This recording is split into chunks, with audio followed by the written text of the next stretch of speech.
इस वीडियो में प्रस्तुत जानकारी केवल शैक्षिक उद्देश्यों के लिए है। यह पेशेवर चिकित्सा सलाह, निदान या उपचार का विकल्प नहीं है। किसी भी प्रश्न के लिए हमेशा अपने चिकित्सक या अन्य योग्य स्वास्थ्य प्रदाता की सलाह लें। इस वीडियो में प्रस्तुत जानकारी के कारण कभी भी पेशेवर चिकित्सा सलाह की उपेक्षा न करें या सलाह लेने में देरी न करें। इस वीडियो में दी गई किसी भी जानकारी पर निर्भरता पूरी तरह से आपके अपने जोखिम पर है। नमस्कार, त्रिशला फाउंडेशन के यूट्यूब चैनल में आप सभी का स्वागत है। अभी आप लोगों ने पिछले अगस्त 2024 से देखा होगा कि बहुत सारी एजुकेशनल वीडियोस इस चैनल पर डाली गई है। इसका मकसद हमारे सेरेब्रल पाल्सी बच्चों में होने वाली तमाम तरह की शारीरिक दिव्यांगता के बारे में चर्चा करनी है। सबसे पहले हम लोगों ने क्राउच गेट के बारे में बात किया और उसके बाद शुरुआत किया इक्वानस गेट के बारे में। इक्वानस गेट एक ऐसा गेट होता है जिसमें बच्चे पंजों पे चलते हैं, एड़ी उनकी जमीन पर उठी रहती है। उसकी वजह से एक समस्या आती है जिससे घुटने पीछे चले जाते हैं, जिनको हम जीनू रेकरवेटम बोलते हैं या हाइपर एक्सटेंशन नी बोलते हैं, माने घुटना पीछे की तरफ भाग जाता है। ऐसी समस्याओं को रोकना बहुत सख्त ज़रूरत होता है, क्योंकि जब ये बच्चे बड़े होते हैं यदि उनका घुटना रुकता नहीं है, पीछे ज़्यादा चला जाता है, तो बाद में उनको ठीक करना संभव नहीं होता है। क्योंकि जो घुटने के पीछे मांसपेशियां होती हैं, हैमस्ट्रिंग मसल्स होती हैं, वो ढीली हो जाती, स्ट्रेच हो जाती, जो जॉइंट का कैप्सूल होता है वो भी स्ट्रेच हो जाता है और क्वाड्रिसेप्स मसल भी अच्छे ढंग से काम नहीं कर पाता है और चलने में समस्याएं कुछ ज़्यादा ही बढ़ जाती हैं। जब छोटे बच्चे होते हैं जो इक्वानस गेट हैं और उनको घुटना पीछे चला जा रहा है, तो जो घुटना पीछे का जो रीज़न है, जब भी कोई बच्चा पंजे की सहारे पर चलने की कोशिश करता है तो अभिभावकों को कहने से बार बार पंजे को ज़मीन पर रखने की कोशिश करता है, और जो पंजे को ज़मीन पर रखने की कोशिश करता है उस कोशिश में, क्योंकि इक्वानस गेट है, एंकल उठा हुआ है, उस कोशिश में घुटना उनका पीछे चला जाता है।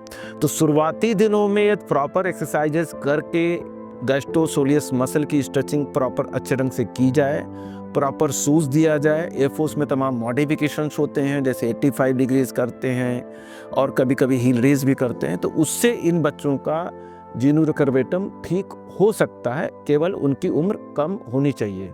लेकिन कुछ बच्चे ऐसे भी होते हैं जिनमें गैस्ट्रोसोलियस मसल बहुत टाइट होता है, उनकी गैस्ट्रोनिमस मसल में बॉटुलिज्म टॉक्सिन की भी लगाने की ज़रूरत पड़ती है, साथ में कभी कभी प्लास्टर भी देना पड़ता है।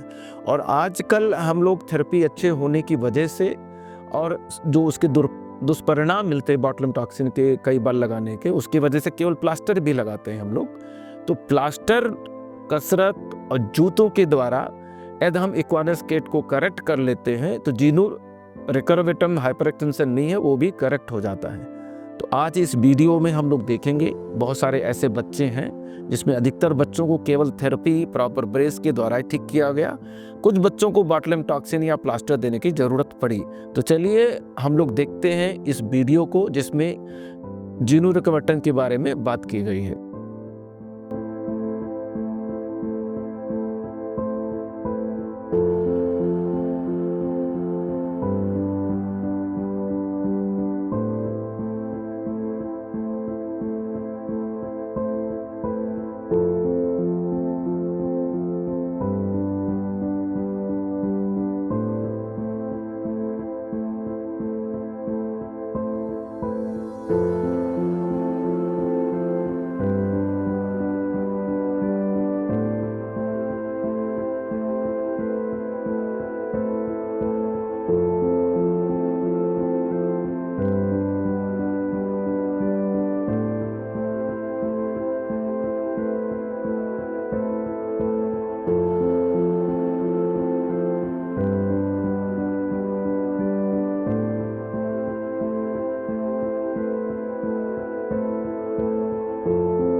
अभी आप लोगों ने देखा होगा कि बहुत सारे बच्चे जिनकी वीडियोस मैंने यहाँ पे दिखाए हैं, वो बच्चे किस तरह से एड़ी उठा के चलते थे और उसकी वजह से घुटना इनका पीछे चला जा रहा था।